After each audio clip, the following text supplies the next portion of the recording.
What's up, Catcher U families? It's Jack Farrick, founder and owner of Catchers U. Today, we have a special YouTube episode for you with Angela Gordon, and she is the owner, or she's co-owner of Advanced Kinetics in McLean. And we're going to let her just talk about herself real quick, and then we're going to hop into today's episode. Hey everyone, Angela Gordon. I own Advanced Kinetics along with another business partner. We started Advanced Kinetics after I got out of Major League Baseball. I was in baseball for 7 full seasons over the span of 10 years, so I got a lot of experience working with a ton of different athletes along the way, and really loved learning and specializing in this awesome population. So I'm excited to share with you guys what we got. And side note, Angela and her family are also a Catchers U family, so it's really exciting to see all the different people that we get to work with from Catchers U, and then also being able to grow and expand our knowledge base from the people that work with us. So what we're going to do now is Angela's going to kind of run us through a couple of things that we can do pregame, and kind of think of it as your team's getting there maybe an hour 15 before the game.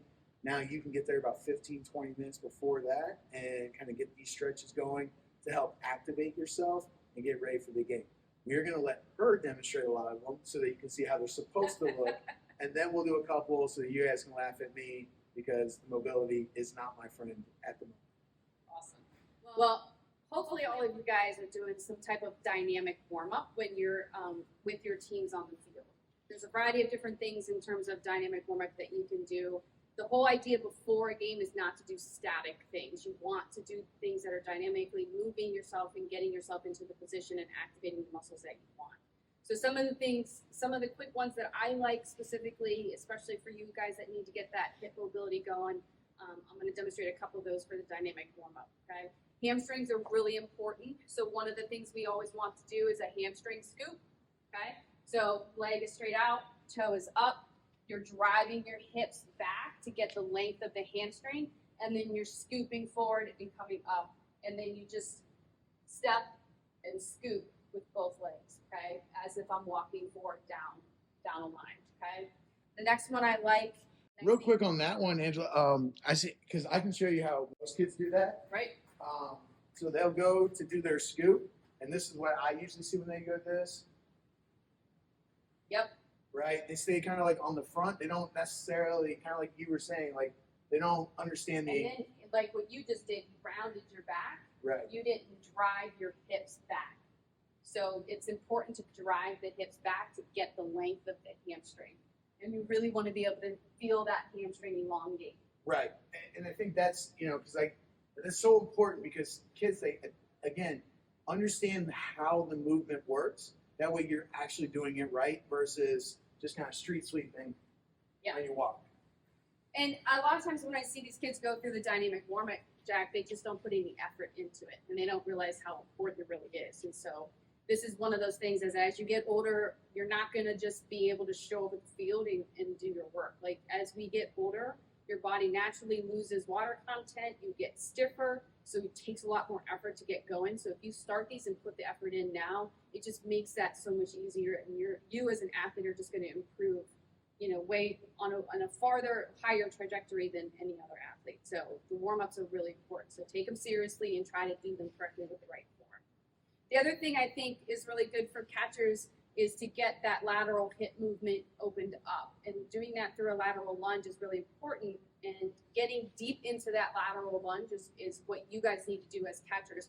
So coming down and sinking really deep into that lunge and coming back out of it. And you can do this lunge to one side and then lunge to the other side. And it's not one of those things where you're doing kids kind of do this, or they kind of come out to the side.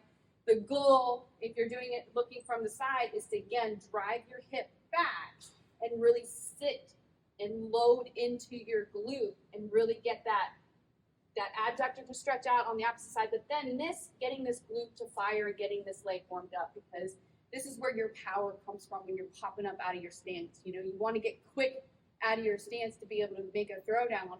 You got to get your glutes to fire. So back and forth in that lateral lunge, really sinking deep into that hip and loading into your glute is super important. The other thing I noticed is that you keep your feet completely in the ground. You're not shifting to your toes or your heels. And I think that's also something that's very important right. to make sure.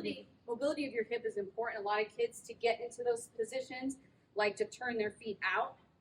You turn your feet out because your mobility going into external rotation is there, but your mobility into internal rotation is not there. So keeping your feet straight is going to help to loosen up that back hip to get the internal rotation, because we know that internal rotation of the hip is just as important as external rotation of the hip when it comes to throwing. You have to have both mobilities in order to properly drive your hips through and power through your hips. So keeping the feet straight is also a really important component of this. You want to make sure you get that internal rotation down, okay? The other one I really like is called the world's greatest stretch, because it is the world's greatest stretch. You're going to come down, touch your toes, start the hamstring, then you're going to walk out, and then you have one foot that comes up, and you're going to rotate, okay? And then you come back out, and you want to rotate to the other side. And then you walk it back, okay? And this is something you can do just walking. You would just walk straight out, walk, come back up. And doing that gets everything opened up between your hips, getting into that nice hip flexion, which is really important when you guys squat down. Then it starts to get that rotation movement of your spine. You guys as throwers have to be able to rotate your spine. You have to have that hip-shoulder separation in order to develop the power, what I like to call winding corkscrew. Because every time you wind up the corkscrew and you release it, you release a lot of power. So if you have good rotation in your spine, you're going to start to develop a lot more power, okay? So again, I'll do it from the side this time. You're going to walk down, come all the way out, foot up by your hand, twist and rotate. And this is really a great one to kind of loosen up everything along the whole body. And then you walk back, okay? And that's all of these so far can just easily be put right into your dynamic warm-up. The last one I want to do is to work on some of that hip internal and external rotation. This one is not something that you're going to walk through like your dynamic warm-up. This is something you should probably sit before you get in your gear and you're getting ready to go catch. You're going to sit on the ground, and you can do this anywhere. You want your two legs to be in 90-90, so hip and knee at 90-90 degrees, okay? So you're going to start here, and then you're going to rotate and come here, okay? With this, you want to get a nice core engagement, arms out to the side, because this also, you don't want to use your arms to balance. You got good core control, you're going to be able to switch back and forth. And then it's also working on that rotational mobility. So back and forth, stretch out those hips, getting that core engaged as well. That's a really good one to get those hips moving.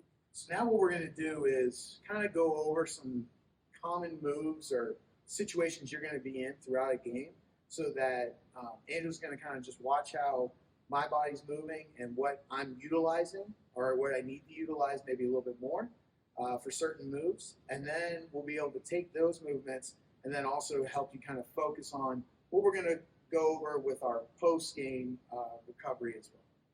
So number one, for most catchers, right, you're going to just get into your normal receiving stance, right? You're going to be engaged. You're going to be back, okay? We talk about kind of relaxing this here. Tricep is going to be out in front of the knee. That way I have full range of motion with my shoulder. My shoulder is what's going to be doing a lot of my movement to the ball, right? Pre-pitch, okay, goes from my stance, okay, my feet are in the ground, my butt is back. I want to make sure that I'm in a good position right there.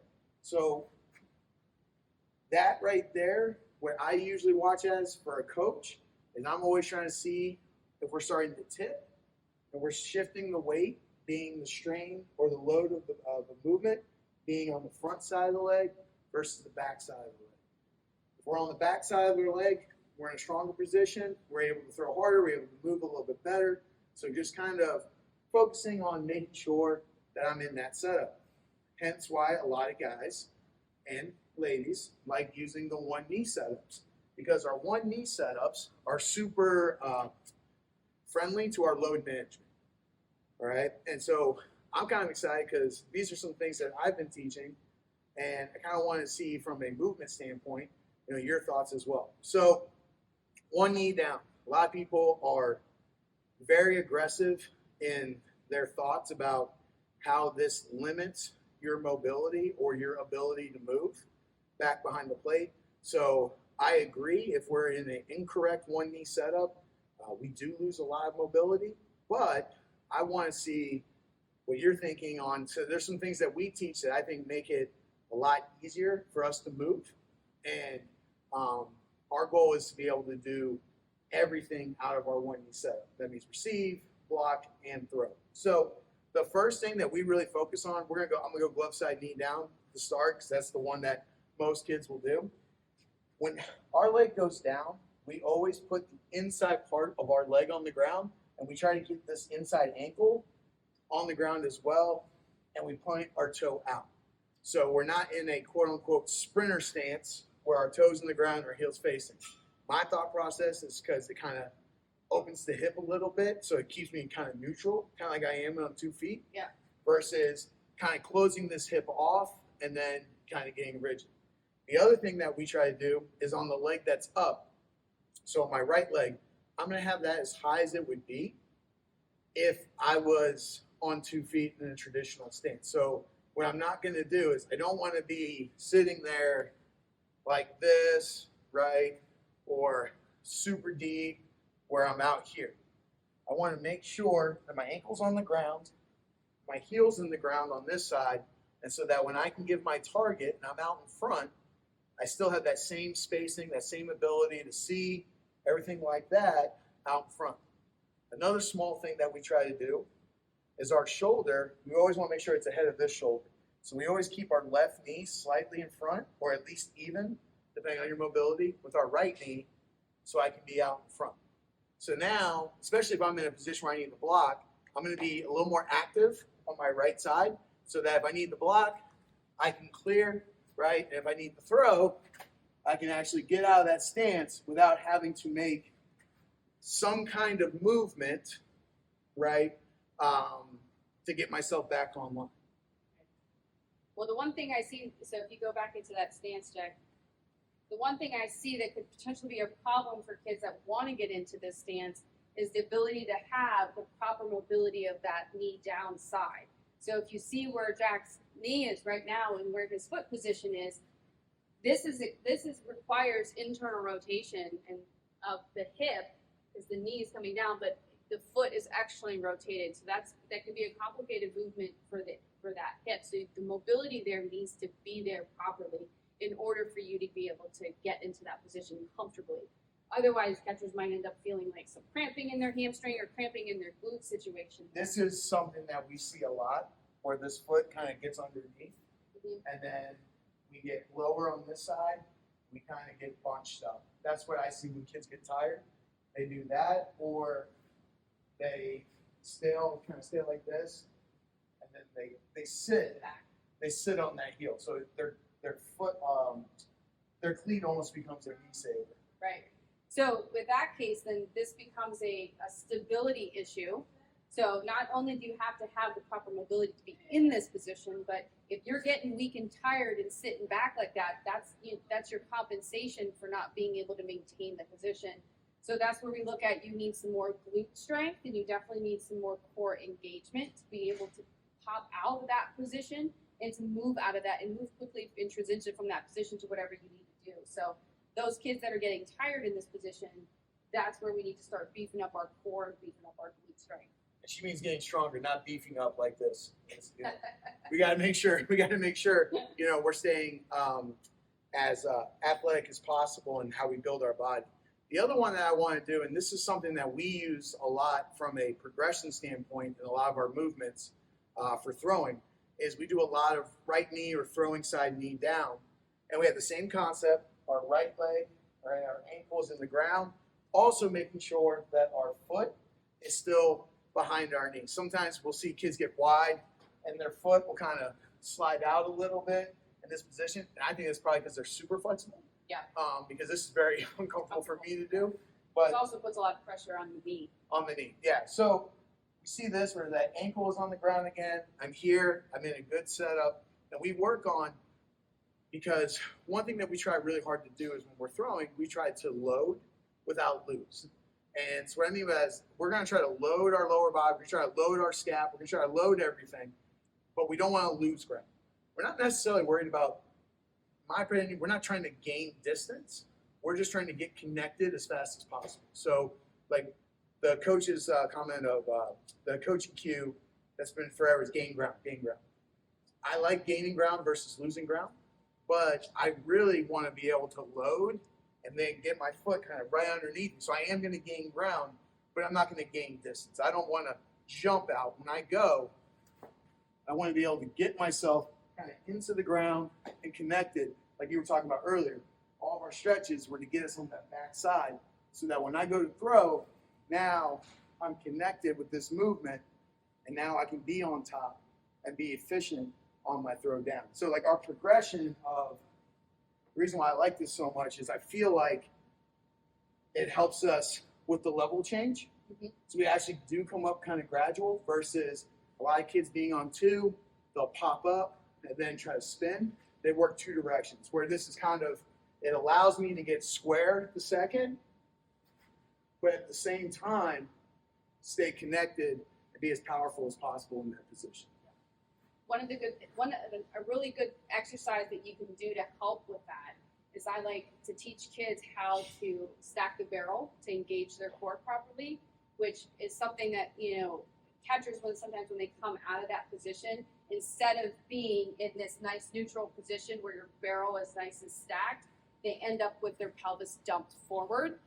And then when your pelvis is dumped forward in this, your core and your muscles in the front are elongated, which then they don't have the ability to contract and generate power. And the same thing with your glutes. Your glutes are now on stretch, which then changes that length-tension relationship of the muscle. So you can't engage the glutes to power through and get that power from the lower. So when we teach kids how to gauge their core properly, instead of having the barrel dumped forward, and if you look at your core, this is like your pelvic floor, and this is your diaphragm and your rib cage.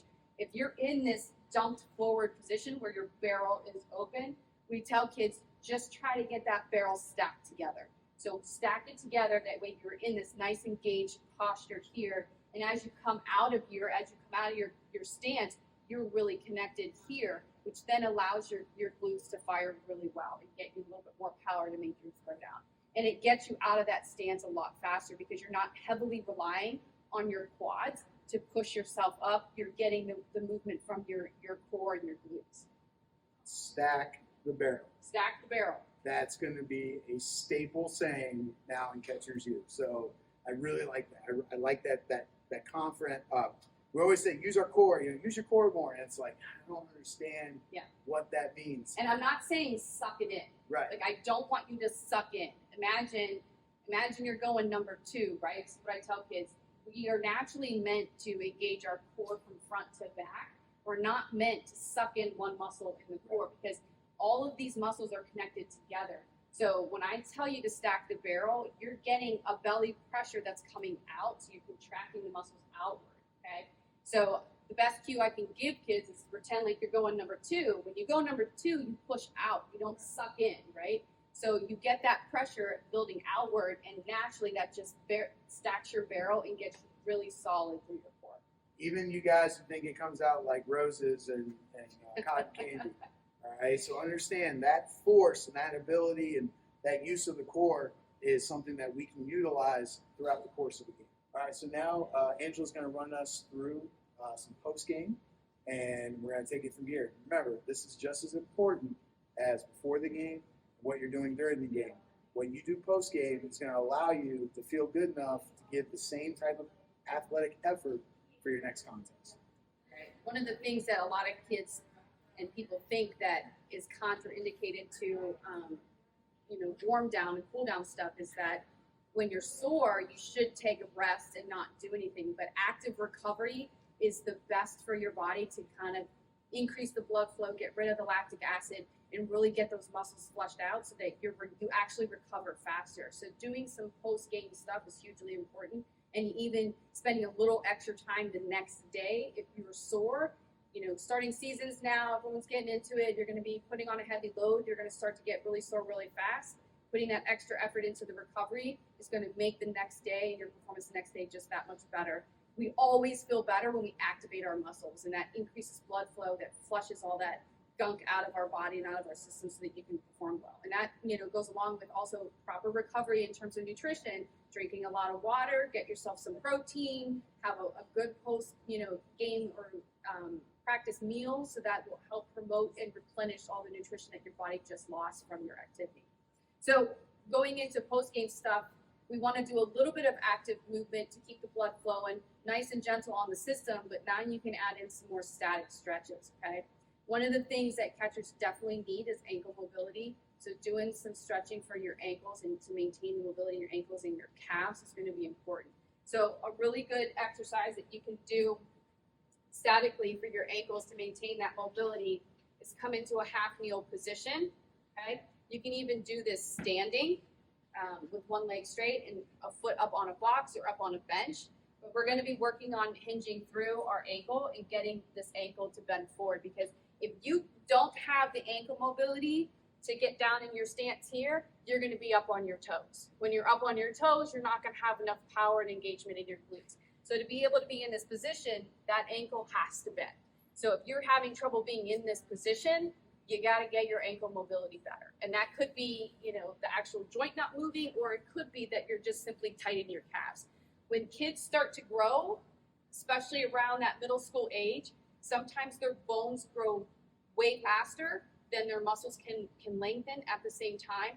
So you get really tight. And so we really try to get these kids between the ages of 13 and 16 to focus on that flexibility, because you'll lose mobility in your joints just because your muscles are tight. So making sure you keep up on those stretches is going to be huge. All right, so just in this half kneel position, you want to keep your knee tracking over your toe. You do not want that to come inward. So from this position, I don't want my knee to go like that. I want it to be straight and come over my toe. And I'm looking at just lunging forward over that until I feel the stretch in the back, keeping my heel down, and then come back out of it. The great thing about this active stretch is that not only am I stretching my right, but this takes some balance and coordination and activity of muscles to keep me from falling over. So you're getting all those same muscles that we need to power us through when we're working and behind the plate, then also working on the flexibility.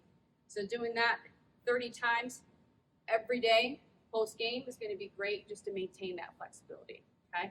Even pre-game, this is something you can work on to get that mobility going, okay? All right, so now we're going to go back to our 90-90 position, okay? So let's start this way. So hip 90, knees 90 on both. One of these great stretches I like to call prone twist. We're going to come down, and I'm going to twist my body down to the ground, okay? And this is working on stretching out the rotation. And then when I'm in this position, I'm feeling a nice stretch on the back side, and I'm feeling a nice stretch on the front side here of my hip, okay? And if you get really good and flexible at this, you can straighten out that back leg and really get a good stretch. I like this better for boys and men, because a lot of times people tell you to do the pigeon stretch, which coming straight on, I'm going to come into this position here. And even for me, a female that has pretty good mobility, this is a really hard position for me to get into. And like most things, when something's hard, we tend to avoid it. So a lot of people can't get to this position. So this one is a really good one to start increasing that mobility, okay? And then you can work your way into that other pigeon stretch. And that's also going to be good for your internal, external mobility. The last one I want you to do, we want to start to open up and keep everything moving post-game, because being down in that crouched position is hard on our body, and so you want to keep everything open afterwards in case you started to get tight and fatigued. You can do a tripod rotation, modified from what the standard yoga position is. We're just going to come here, and we're going to rotate, which is going to stretch this back side, and then we're going to open up, which is going to stretch into the other direction. And so you can just gently rotate back and forth and just get everything stretched out before you head home, okay? So a couple really good stretches. Just sit on the ground, take 5 minutes. get those hips working a little better, keep the ankle mobile, and then you can head home. A lot of stuff that we covered today. We went over pregame. We talked about stuff going on during the game, and then we also talked about stuff post-game. All three helping you be the best that you can be. So, like we talked about, sometimes it's not the sexiest, right? Working on mobility, ankles. Some of us who aren't very mobile are probably a little embarrassed. So we're scared that we don't want to move. We don't want to get made fun of, right? But those are the little things that are going to help us be the best player and the best catcher that we can be. So really appreciate your time today, Angela. It was a lot of fun. If there's anything that you kind of want to say in closing, we'd love to hear it. Awesome. Thanks for having me. This has been fun. I love working with this athletic population. I feel like it's so underdeserved and underserved properly. So this is super fun for me. But I think the biggest message I can say to you guys is take the warm up and pull down seriously. A lot of people don't. And really continue to focus on the mobility and your stability, that balance and building your core. You know, some things aren't always so sexy to do, but if you want to be the athlete that is able to maintain a healthy career and excel above, you know, maybe somebody you're competing with to earn a spot on the team with, doing these little things are really going to be beneficial for your longevity and the health of your body. Very cool, very cool. So today's YouTube episode covered a lot. We're going to put all of Angela's business and her social media stuff in the post below. So check them out, Advanced Kinetics, right here in McLean. And super excited. It's actually right across the street from Capital One Ballpark, which is going to be the home of the Potomac Baseball League. So there will be about 7 college teams that will be out in this area. I guarantee you a bunch of them will be in this office. Awesome. Love it. Can't wait to see them. All right. So we'll talk to you guys later. See you soon. See ya.